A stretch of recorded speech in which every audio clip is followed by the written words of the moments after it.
नमस्कार दोस्तों, गार्गी क्लासेस पर आपका स्वागत है। डेट आज की 7 अक्टूबर 2022। देख लेते हैं इंडियन एक्सप्रेस की इंपॉर्टेंट न्यूज़ जो अभी हम इस वीडियो में डिस्कस करेंगे। सबसे पहले हम बात करते हैं एक्सप्लेन पेज से। फर्स्ट आर्टिकल है नोबेल प्राइज इन लिटरेचर। अब की बार जो अवार्ड मिला है वो मिला है एक फ्रेंच नॉवल राइटर हैं जिनका नाम है एनी अर्न्यो। ठीक है, एक्स साइलेंट रहेगा, अर्न्यो। ठीक है, तो इन्होंने जो बुक लिखी जिसके लिए इनको अवार्ड मिला है, करेज एक्विटी। ठीक है ना। तो इन्होंने अपनी ज़िंदगी के एक्सपीरियंसेस शो किए हैं कि किस तरीके से सोसाइटी में क्लास और जेंडर इनइक्वालिटीज़ प्रेवलेंट है। जबकि ये फ्रेंच है, फ्रेंच सोसाइटी का भी इन्होंने अपनी तरफ से ये एक तरीके से ओपन अप की है सोसाइटी का क्या बिहेवियर है, एक वुमेन की लाइफ में क्या स्ट्रगल है, किस तरीके से शेम्स उनको अपनी लाइफ में देखने को मिलते हैं और सोसाइटी का एक शेमफुल फेस है वो देखने को मिलता है। कैसे उन्होंने ब्रेक थ्रूज जिस तरीके से स्ट्रगल्स को ब्रेक करते हुए आगे अपनी लाइफ को कंटिन्यू किया, वो सारी चीज़ें इन्होंने अपनी राइटिंग्स में एक्सपोज की है या एक्सप्लोर की हैं। ठीक है, वैसे देखा जाए तो पिछली साल तंजानिया के नॉवलिस्ट, ठीक है, अब्दुल रज़ाक गुरना, उनको मिला था ये लिटरेचर का अवार्ड। ठीक है, अब नोबेल प्राइज फॉर पीस है, उसका अनाउंसमेंट होगा कल। अब देखते हैं इनके बारे में थोड़ी डिटेल्स। देखो, ये फ्रांस से बिलोंग करती है। इनकी खुद की लाइफ बहुत ज़्यादा स्ट्रगलफुल रही हुई है। ठीक है, जैसे कि अगर देखी जाए इनकी मैरिड लाइफ इतनी सक्सेसफुल नहीं रही। खुद की जो फिज़िकल अगर देखें, फिज़िकल चैलेंजेस बहुत रहे हैं, बीमारियां लगी हैं, खुद के पिता के साथ में रिलेशन है, सोसाइटी में किस तरीके से इनको चैलेंजेस का सामना करना पड़ा, ये सारी चीज़ें इन्होंने अपनी बुक्स में रिप्रेजेंट की। ठीक है, इनकी एक बुक है हैपनिंग जो कि 2000 में प्रिंट हुई थी, 2000 ईयर में। फिर उसको ट्रांसलेट कर दिया गया था तानिया लेस्ली के द्वारा इंग्लिश में। ठीक है, तो उस बुक में ही इन्होंने अपनी तरफ से, एनी अर्नो ने अपनी तरफ से कह दिया था कि शायद मेरी लाइफ का, या फिर आप कह दो कि मेरी बॉडी का जो पर्पज़ है वो ये है कि मैं लिखूं, ठीक है, और एक राइटर बनूं और अपनी खुद के एक्सपीरियंसेस को, या मैं क्या हूँ इस सोसाइटी में, क्या मेरी एग्जिस्टेंस है, उन सारी चीज़ों को मैं बुक के थ्रू, राइटिंग्स के थ्रू लोगों तक पहुँचाऊँ। और किस तरीके से अलग अलग इश्यूज़ हैं या फिर यूनिवर्स में एक्टिविटीज़ हो रही हैं वो लोगों से कैसे कनेक्ट होती है, मतलब एक तरीके से पर्सनल एक्सपीरियंसेस शो किए हैं ना। नोबेल प्राइज़ फॉर लिटरेचर इन्होंने अपनी तरीके से कैसे कह सकते हैं ना, करेज दिखाया है कि वाकई में सोसाइटी में क्या रूट प्रॉब्लम्स हैं, उनको एक्सपोज करने के लिए अपनी खुद की जो मेमोरीज़ हैं वो एक शो की है। ये 17th वुमेन बन चुकी हैं जिनको नोबेल प्राइज़ फॉर लिटरेचर मिला है 1901 से लेकर अभी तक देखा जाए तो। इसके अलावा देखा जाए तो इन्होंने 2019 में एक बुक लिखी थी, द ईयर्स। इसके अलावा इन्हीं के बारे में बताया हुआ है। ठीक है, इनकी बुक्स हैं cleaned out, do what they से और एल्स। इसके अलावा द फ्रोजन वुमेन, और इसमें क्या लिखा हुआ है कि क्या परिस्थितियों में इन्होंने अपनी ज़िंदगी बिताई और एक औरत को कितना मुश्किलों का सामना करना पड़ता है, जेंडर डिस्क्रिमिनेशन या जेंडर बेस्ड जो चैलेंजेस हैं, इनइक्वालिटीज है सोसाइटी में, उनके बारे में बताया है। मेन ये है इनकी थीम। ठीक है, नेक्स्ट आर्टिकल है सुपर ऐप। देखो, सुपर ऐप का कंटेक्स्ट तो ये है कि एलॉन मस्क फिर से इस चीज़ को लेकर के इंटरेस्टेड हैं कि वो ट्विटर को टेक ओवर कर लें। ठीक है, अब मुद्दा ये है कि सुपर ऐप्स होती क्या हैं। देखो, हम जब भी स्मार्टफोन यूज़ करते हैं तो उसमें एप्लीकेशन जो होती है ना, अलग अलग एप्लीकेशन के लिए, अलग अलग यूसेस के लिए अलग अलग एप्लीकेशन हम एक्सेस करते हैं। जबकि एक एप्लीकेशन जिसमें हमें सारी चीज़ें एक ही जगह पे मिल जाए उसको सुपर ऐप बोल देंगे। जैसे कि पेटीएम सबसे बेस्ट एग्जांपल है हमारे लिए। पेटीएम आप यूज़ करते होंगे, या फिर आपने टाटा की न्यू यूज़ की हो, या रिलायंस इंडस्ट्रीज़ की जो जियो की एप्लीकेशन है वो यूज़ की होगी, जिनमें एक ही एप्लीकेशन में सारी फैसिलिटीज़ मिल जाती हैं। फिर चाहे वो पेमेंट से रिलेटेड हो, शॉपिंग से रिलेटेड हो, फूड ऑर्डर करना हो, कैब सर्विस लेनी हो, सारी एक जगह पे मिल जाती है। पेटीएम में भी हम यूज़ करते हैं, पेमेंट के लिए यूज़ करते हैं, बैंक भी उसी में कनेक्टेड कर दिया है खुद का, आप लोन ले सकते हो। इसके अलावा जो भी आपको शॉपिंग करनी है, आपको ट्रेन, एयरलाइन, किसी भी चीज़ की बुकिंग करनी है, वो ईजिली हो पाती है। तो ऐसे में इस तरीके की एप्लीकेशन को बोलते हैं super application. That means super app is a platform developed by a company जिसमें कि एक ही अम्ब्रेला के अंडर सारी फैसिलिटीज़ मिल जाएं। ठीक है, ज़्यादातर कंपनियां कोशिश करती हैं कि ज़्यादा अलग अलग एप्लीकेशन को एक ही एप्लीकेशन में कंसोलिडेट कर दें। कंसर्न्स देखो कुछ रहते हैं। इंडिया की पहले तो हम देख लेते हैं, इंडिया की बात करें। देखो, इंडिया में अब धीरे धीरे हम ज़्यादा देख रहे हैं कि डेस्कटॉप की बजाय स्मार्टफोन्स ज़्यादा यूज़ कर रहे हैं हमारे यहाँ पे, और एप्लीकेशन बहुत ज़्यादा यूज़ हो रही हैं। तो ऐसे में टेंडेंसी ये निकल के आ रही है कि इंडियन कंपनीज वो ज़्यादातर सुपर एप्लीकेशन डेवलप करने पे विश्वास कर रही हैं, जिसका एग्जांपल मैं आपको ऑलरेडी बता चुका हूँ। अब देखो कंसर्न्स क्या है, क्या प्रॉब्लम है इसको लेकर के।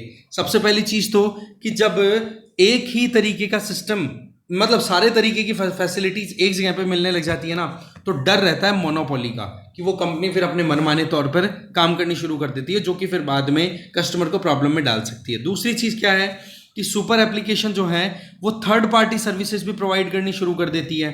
जैसे अगर मैं पेटीएम का एग्जांपल दूं ना, तो ये अलग अलग इंश्योरेंस कंपनी से इनके साथ कोलैबोरेट करके वहां पर प्लेटफॉर्म पे अपनी फैसिलिटीज प्रोवाइड करती है, और उसमें प्रिवेसी कॉम्प्रोमाइज होने के चांसेस रहते हैं। ठीक है, कैसे कि मान लो हमारा डेटा है पेटीएम के साथ हमने शेयर किया हुआ है, किसी भी एप्लीकेशन के साथ शेयर किया हुआ है, तो वो उनके साथ शेयर करेंगे थर्ड पार्टी के साथ में, तो वो कहीं ना कहीं हमारे लिए रिस्की हो जाता है। इसके अलावा मास्टर ऐप है, उसमें आर्टिफिशियल इंटेलिजेंस बेस्ड एल्गोरिदम तैयार की जाती है कि कैसे कंज्यूमर बिहेव कर रहा है, एप्लीकेशन में कौन कौन सी एप्लीकेशन या कौन कौन से रिसोर्सेज पे ज़्यादा क्लिक कर रहा है, ठीक है, कौन कौन से सर्विसेज पे एक्सेस कर रहा है। तो उससे क्या होगा, कंज्यूमर को फिर यूज़ करने की कोशिश करते हैं कंज्यूमर के बिहेवियर को ट्रेस करके, तो वो एक प्रॉब्लम हो सकती है। इसके अलावा अलग अलग कंट्रीज में अभी तक देखा जाए, यूएस हो यूके हो, तो वहाँ पर एक्सपर्ट्स का ये कहना है कि इन सारी चीज़ों की वजह से सबसे पहली प्रॉब्लम तो मोनोपोली की, दूसरी थर्ड पार्टी के साथ में हमारी प्रिवेसी को कॉम्प्रोमाइज़ होने का डर, तीसरा एल्गोरिदम को इस तरीके से तैयार करना जिससे कि यूज़र को ज़्यादा से ज़्यादा अपनी एप्लीकेशन यूज़ करने के लिए उसको तैयार करे या पुश करे कि हाँ हमारी एप्लीकेशन यूज़ करो। आपने अभी अपना बिल पे नहीं किया है, आपका ये बाकी है वो बाकी है। इससे क्या होगा कि यूज़र के पास में खुद की ऑटोनॉमी है वो कॉम्प्रोमाइज हो जाएगी। तो कुल मिलाकर के देखा जाए तो इन्हीं वजहों से यूएस और यूके जैसे कंट्रीज में एप्लीकेशंस अभी तक सक्सेसफुल नहीं हो पा रही है। और ऐसा आप भी एक्सपीरियंस कर चुके होंगे कि एक एप्लीकेशन में हम सेलेक्टिव होते हैं, इसमें थोड़ा यूज़र की स्मार्टनेस है वही काम करती है। ठीक है, कि आप एक्सपीरियंस करो और अपने हिसाब से डिसीजन लो और आगे बढ़ो। ठीक है, नेक्स्ट है चाइना की कम्युनिस्ट पार्टी है ना, उसकी 20th कांग्रेस है वो स्टार्ट होने वाली है, उससे रिलेटेड है। ठीक है, तो 16 अक्टूबर से स्टार्ट होगी, उसी के बारे में यहाँ पे बताया हुआ है राइटर के द्वारा। इसमें देखो 3 इंपॉर्टेंट चीज़ों पे ध्यान देने वाली होगी। एक तो leadership transition, Xi Jinping continue करेंगे, थर्ड टर्म इनका कंटिन्यू होगा या कोई और, वैसे चांसेस तो शी जिनपिंग जो है उन्हीं का है कि कंटिन्यू करेंगे वो अपनी थर्ड टर्म को। ठीक है, दूसरा ये पार्टी के कॉन्स्टिट्यूशन में कोई चेंजेस लाने हैं, चेंजेस किए गए हैं उनको अप्रूव करना है, डिस्कार्ड करना है, वो डिसीजन होगा। और फिर पॉलिसी इश्यूज़ पे बातचीत। तो ये 3 चीज़ें मेन रहेंगी। चाइना की जो कम्युनिस्ट पार्टी है ना, उसकी हर 5 साल में एक मीटिंग होती है, उसको नेशनल कांग्रेस बोल दिया जाता है। ठीक है, 2022 में हो रही है, तो प्रीवियस कब हुई, 2017 में। ओके, चाइना जो है आज के टाइम पे आपको पता है पिछले 2 दशकों में वर्ल्ड पावर के तौर पे इमर्ज होकर के आया है, वर्ल्ड की सेकंड लार्जेस्ट इकोनॉमी बन चुका है, मिलिट्री के पॉइंट ऑफ व्यू से भी लगातार राइज हो रहा है। तो ऐसे में पड़ोसी देश इंक्लूडिंग इंडिया, उनके लिए देखो डायरेक्ट थ्रेट है, और बाकी कंपटीशन पॉइंट ऑफ व्यू से देखें तो इंटरनेशनली यूएस और यूरोपियन यूनियन के लिए सरदर्दी पहले से ही बनी हुई है। अब इसके अलावा देखा जाए तो चाइना के प्रेसिडेंट शी जिनपिंग को थर्ड टर्म मिलेगा ये। ठीक है, तो ऐसे में चाइनीज प्रेसिडेंट जो है, जब से शी जिनपिंग बने 2012 में ये बने थे, ठीक है, तब से इन्होंने belt and road initiative start किया था, उसके बेसिस पे बड़े बड़े प्रोजेक्ट्स चलाए थे। पर आज के टाइम पे वो प्रोजेक्ट्स चैलेंज का सामना कर रहे हैं, जिनमें एक एग्जांपल तो श्रीलंका की इकोनॉमी का बिल्कुल मेल्ट डाउन होना, और दूसरी चाइनीज इकोनॉमी भी बहुत ज़्यादा प्रॉब्लम्स का सामना कर रही है, क्योंकि चाइना की टोटल जीडीपी है ना, उसमें 30% से ज़्यादा कंट्रीब्यूशन वहाँ की रियल एस्टेट करती है। ये प्रॉपर्टीज़ का, ये बिल्डिंग का इनका काम होता है ना, ये जो कि बिल्कुल क्राइसिस में चल रहा है अभी करंटली। ऐसी परिस्थितियों में चाइना की इकोनॉमिक ग्रोथ रेट जो है ना, वो चाइना खुद तो बोलता है 5.5% के लगभग हम ग्रो करेंगे, पर वर्ल्ड बैंक ने इन्होंने क्या रिपोर्ट दी है कि चाइना की ग्रोथ रेट 2% के आसपास में, 2-2.5% के लगभग रहने वाली है। तो ये सिचुएशन अभी चाइना के सामने सबसे बड़ी चैलेंज वाली निकल के आ रही है। ठीक है, इसके अलावा देखा जाए तो चाइना ने देखो अपनी तरीके से जो अपनी इंश्योर की थी कम्युनिस्ट पार्टी के रिजीम के बाद में, तब उस टाइम पे माओ जेडांग का रूल था। फिर उसके बाद में माओ जेडांग के बाद में चाइना ने अपनी इकोनॉमिक एक्टिविटीज़ थोड़ी ओपन डोर पॉलिसी ओपन की थी, जिसको हम हमारे यहाँ पे एलपीजी पॉलिसी जो हमने बोली थी ना, लिबरलाइजेशन, प्राइवेटाइजेशन, ग्लोबलाइजेशन, वैसा ही कुछ डेंग जियाओपिंग के रिजीम के टाइम पे इंट्रोड्यूस हुआ था वहाँ पर। 1978 से 1989 तक वो 2 टर्म तक रहे थे, 2 5-5 साल की टर्म तक उन्होंने अपना टाइम कंप्लीट किया था। और डेंग जियाओपिंग ने ही अपनी तरफ से ये फिक्स कर दिया था कि प्रेसिडेंट चाइना के जो भी बनेंगे वो सिर्फ 2 टर्म के लिए बनेंगे। पर हुआ क्या है, अब चाइना के प्रेसिडेंट शी जिनपिंग है, 2012 से लेकर के 2022 तक हो गया इनका 10 साल का टेन्योर, 2 टर्म कंप्लीट हो गई। अब अभी तक केवल माओ जो पहले लीडर थे ना कम्युनिस्ट पार्टी के चाइना के, उनके अलावा अभी तक भी कोई भी ऐसा प्रेसिडेंट नहीं रहा है जो कि 2 टर्म से ज्यादा का टाइम बिताया हो। केवल माओ ऐसे हैं जिन्होंने 33 साल तक लगातार चाइना की कम्युनिस्ट पार्टी को लीड किया था। अब शी जिनपिंग को 3rd टर्म अगर मिल जाता है, जैसे ये कांग्रेस स्टार्ट होगी, अप्रूवल हो जाता है, चांसेस पूरे हैं कि मिलेंगे, ठीक है, तो उसके बाद में शी जिनपिंग माओ जेडांग के बाद में दूसरे बंदे होंगे जो सबसे लंबे समय तक चाइनीज कम्युनिस्ट पार्टी को लीड करेंगे, चाइना को लीड करेंगे, ठीक है। तो ये है पूरा मुद्दा। अब आप देखोगे ना कि माओ ने जिस तरीके की एक्टिविटीज कंडक्ट की थी ना, मैं आपको लिंक डिस्क्रिप्शन बॉक्स में शेयर करूंगा, हमने पहले बहुत अच्छे से डिटेल में डिस्कस किया चाइनीज कम्युनिस्ट पार्टी का क्या ट्रेजेक्ट्री रहा है, किस प्रीमियर ने, किस लीडर ने कैसे काम किया है, माओ जेडांग ने काम किए थे, उसके क्या नुकसान हुए थे चाइना को, फिर डेंग जियाओपिंग ने अपनी तरफ से इकोनॉमिक पॉलिसीज को रिफॉर्म किए थे, रिफॉर्म का बेनिफिट चाइना को फिर मिला था। फिर उसके बाद में अब शी जिनपिंग जो है वो फिर से माओ के, कहते हैं ना कि माओ के ही प्रोसेस को फॉलो कर रहे हैं, जहां पर मस्क्यूलर पावर के तौर पे अपने आप को दिखाने की कोशिश की जा रही है चाइना को, ठीक है ना। तो उसका नुकसान चाइना को देखने को भी मिल रहा है। इसका रिजल्ट हम क्या देख सकते हैं, बड़ी जो टेक्निकल कंपनीज है, जैसे अलीबाबा का नाम पिछले 2-3 सालों पहले बहुत हाईलाइटेड हुआ था, अलीबाबा, जैकमा, फिर बाद में पता पड़ा कि अलीबाबा और दूसरी कंपनियों को बिल्कुल चाइना ने अटैक कर दिया, क्योंकि चाइना को, कम्युनिस्ट पार्टी को क्या लगने लग गया, बोले ये कंपनीज जो है वो सबसे पहले क्राइसिस अगर क्रिएट करेंगी तो कम्युनिस्ट पार्टी के लिए ही करेंगी, तो सबसे पहले उन कंपनीज को डेंट किया, और डेंट करने की वजह से फिर मैसेज गलत चला गया चाइना की पूरे इकोसिस्टम में कि भाई गवर्नमेंट जो है वो कंड्यूसिव नहीं है, वो नुकसान ही पहुंचा सकती है बिजनेसेस को। तो ऐसे में इकोनॉमी को और ज्यादा नुकसान हो गया वहां पे। इसके पीछे 2017 का जो स्टेटमेंट है चाइना के प्रेसिडेंट शी जिनपिंग का 19th कांग्रेस के टाइम पे, कि चाइना जो है वो अपने खुद के एक मॉडल पे चलेगा सोशलिज्म में। अब सोशलिज्म का जो मुद्दा है ना, अगर उस पर एक्सट्रीमिटी में चल जाते हैं तो फिर कैपिटलिज्म वहां पे कॉम्प्रोमाइज होने लग जाता है। फ्री मार्केट ऑपरेट करे ये जरूरी नहीं है। हाँ, सोशलिज्म एक चीज ठीक कर देता है, गरीबी हटाना या फिर जो मिनिमम बेसिक नीड्स होती है ना उनको फुलफिल करना, सोसाइटी में इनइक्वालिटीज को खत्म करना, वो तो ठीक है, पर यहां पर नुकसान हो जाता है फिर इकोनॉमी को। जो चाइना जिस तरीके से आज इमर्ज होकर आया ना वर्ल्ड में पावर के तौर पे, वो कहीं ना कहीं नुकसान में चला जाता है। और ये चीज आपको मैंने रियल एस्टेट वाली बात ऑलरेडी बता ही दी है, ठीक है। इसके अलावा देखा जाए इनइक्वालिटीज को, फॉरेन इन्वेस्टर्स को, इनइक्वालिटीज को तो देखो ठीक करने का काम करती है कम्युनिस्ट पार्टी, कम्युनिस्ट रेजिम। एक बार एक इंटरव्यू भी देखा था मैंने डॉक्टर बी आर अम्बेडकर का, तो उन्होंने भी यही बोला था, बोले इंडिया में अगर सही तरीके से सिस्टम चलना है तो बोले जो कम्युनिज्म है ना वो ठीक है, थोड़ा सा ठीक है, कम्युनिस्ट आइडिया है वो इंडिया के लिए बढ़िया काम कर सकता है, क्योंकि हमारी सोसाइटी में इनइक्वालिटीज़ बहुत ज़्यादा हैं। और डेमोक्रेसी के लिए सवाल पूछा, डेमोक्रेसी क्यों नहीं, बोले इंडिया में डेमोक्रेसी के मतलब अच्छे से काम करने के कारण ये है कि हमारे समाज में इनइक्वालिटी बहुत ज़्यादा है। दूसरा, एब्सोल्यूट पुअर्टी ज़्यादा है हमारे यहाँ पे, ठीक है। बोला डेमोक्रेसी का जो आइडिया है वो प्रॉस्पर सोसाइटीज़ के लिए एप्लीकेबल होती है, जहाँ पर लोग सोच समझ करके अपने डिसीजन देते हैं। पर फिर भी देखो डेमोक्रेसी चल रही है कंटिन्यू। पर हाँ, ये भी सच है कि 75 साल के बावजूद, आज इंडिपेंडेंस के 75 साल के बाद में भी हम लगभग आप देखो 20% के लगभग पॉपुलेशन हमारी है वो गरीबी के नीचे जी रही है। तो वो परिस्थितियां भी हमारे सामने क्लियर हैं। तो कुल मिलाकर के चाइना की इकोनॉमी का ऐसा कुछ सीन है जहाँ पर स्टेट कंट्रोल को ज़्यादा फोकस में लाया जा रहा है। सोशलिज्म का मतलब क्या हो गया, गवर्नमेंट का चलेगा सिस्टम, गवर्नमेंट चल रहा है तो इसका मतलब प्राइवेट सेक्टर वहाँ पर कहीं ना कहीं कॉम्प्रोमाइज़ होगा। तो जो परिस्थितियाँ डेंग जियाओपिंग के टाइम पे हुई थी वो परिस्थिति आप थोड़ी सी यूटर्न लेती हुई दिखाई दे रही है, जो कि आप यहाँ से देख सकते हो कि वर्ल्ड बैंक ने क्या बोल दिया कि चाइना किस रेट से ग्रो करेगा, 2.8% से, जबकि चाइना खुद क्या बोलता है, हम जो है वो 5.3% से ग्रो करेंगे। ये चीज़ यहाँ पे बताई जा रही है। ओके, तो ये है चाइना का सिचुएशन। बाकी तो वहाँ की खुद की पॉलिटिक्स है, इतना डिटेल में मुझे लगता नहीं अपने को जानना चाहिए, या फिर आपको लगे देखना है तो आप देख लेना इस आर्टिकल को खुद से। नेक्स्ट है देखो, बजट रिव्यू से संबंधित ये न्यूज़ है, फ्रंट पेज पे ही है। जो हम एक्सपेक्ट कर रहे थे कि हमारी जीडीपी ग्रोथ रेट है वो 7% समथिंग रहेगी, उसको भी देखो वर्ल्ड बैंक ने भी रिड्यूस करके 6.5% तक ला दिया है कि बोला मुश्किलें बहुत ज़्यादा है। सबसे बड़ी मुश्किल है यूक्रेन रशिया वॉर, उसकी वजह से बहुत ज़्यादा क्राइसिस हो रहा है। दूसरा, यूरोपियन यूनियन की बात की जाए तो वो भी इस चीज़ के लिए रेडी हो चुके हैं कि रिसेशन है वो पूरे चांसेस है कि मंदी आने वाली है यूरोप में। तो ये मुश्किलें देखो वर्ल्ड ओवर पूरी इकोनॉमीज पे पड़ेगी। अब ये मंदी का जो माहौल है, इस मंदी के माहौल में किस कंट्री को फ़ायदा होता है वो बताएगा वक्त। 2008 की मंदी में तो चाइना इमर्ज होकर के आया था, गजब तरीके से, ठीक है। वेस्टर्न जो सेंटर था ग्रेविटी का वो चेंज होकर के चाइना के पास पहुंच गया। अब देखने वाली बात है कि कौन सा कंट्री इस चीज़ को ग्रैब करता है। ओके, जीडीपी की ग्रोथ रेट की बात करें तो फाइनेंशियल ईयर 2021-22 में 8.7%, जनवरी से मार्च 2022 में देखें 4.1%, अप्रैल से जून 2022 के बीच में थे 13.5%। करंट अकाउंट डेफिसिट है वो जीडीपी का 2.8% पे अभी चल रहा है। ट्रेड डेफिसिट की बात करो तो 149.47 बिलियन डॉलर्स।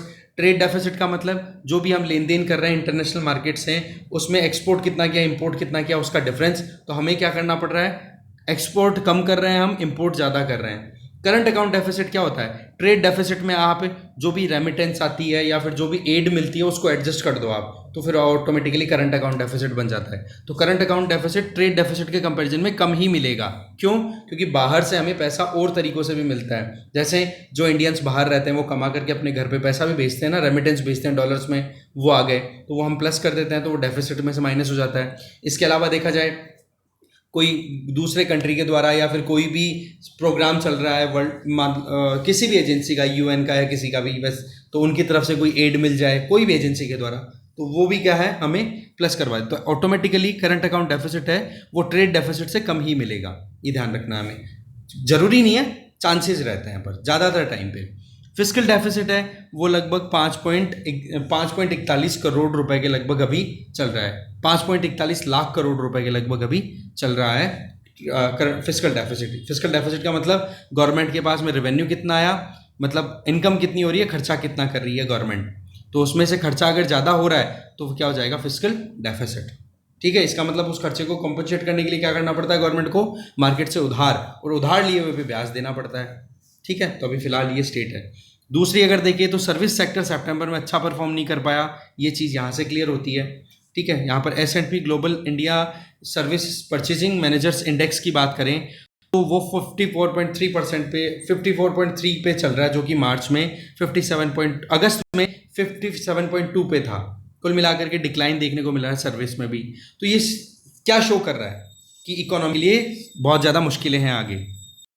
नेक्स्ट है, देखो चाइना में सिंजियान प्रोविंस में जो वीगर मुस्लिम्स रहते हैं ना, उनको लेकर के एक रेजोल्यूशन इंट्रोड्यूस किया गया यूएन में कि जी ह्यूमन राइट्स का वायलेशन बहुत ज़्यादा होता है सिंजियान प्रोविंस में। जो भी वीगर मुस्लिम्स रहते हैं उनको कंसंट्रेशन या फिर री एजुकेशन कैंप्स में रख करके उनको टॉर्चर करके और फिर उनके बिहेवियर को चेंज करने की कोशिशें करता है चाइना। तो इस मुद्दे पर जब रेजोल्यूशन लाने की बात हुई कि डिबेट होना चाहिए, तो इंडिया ने कर दिया एब्सटेन, और इंडिया ने वहाँ पर पार्टिसिपेशन ही नहीं दिया। कुल मिलाकर के देखा जाए तो 47 मेंबर्स की United nation human rights council है, ठीक है ना, उसमें ये डिबेट होना था। इसमें से 17 मेंबर ने तो इस रेजोल्यूशन को फेवर किया कि हाँ जी डिबेट होना चाहिए, पर 19 मेंबर्स ने मना कर दिया, जिसमें चाइना भी एक था, और बचे 11 मेंबर्स उन्होंने कर दिया एब्सटेन, उन्होंने वोटिंग में पार्टिसिपेट ही नहीं किया, जिनमें एक था इंडिया, एक ब्राज़ील, एक मैक्सिको, एक यूक्रेन, इन्होंने एब्सटेन कर दिया।